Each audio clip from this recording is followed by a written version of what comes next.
பாண்டவர்களுக்கும் கௌரவர்களுக்கும் வாத்தியாராக இருந்தவர், குருவாக இருந்தவர் துரோணாச்சாரியார்.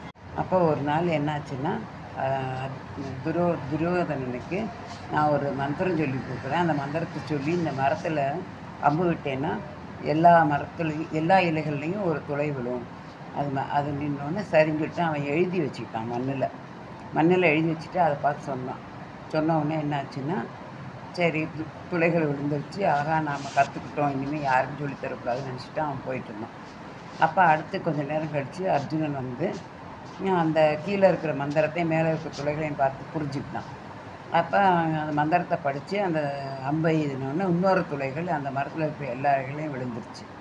இப்போ துரோணாச்சாரியாருக்கும் துரியோதனனுக்கும் புரியல, இது எப்படி அப்படின்னாங்க. அப்போ அர்ஜுனன் சொல்கிறாரு, நான் வந்து கீழே இருக்க மந்திரத்தை படித்தேன், அதை பார்த்து துளைகள் இட்டேன், இப்போ நான் அந்த மந்திரத்தை அழிச்சிட்டேன் அப்படிங்கிறார். இதில் இருந்து புரியுதா அர்ஜுனனோட புத்திசாலித்தனம்?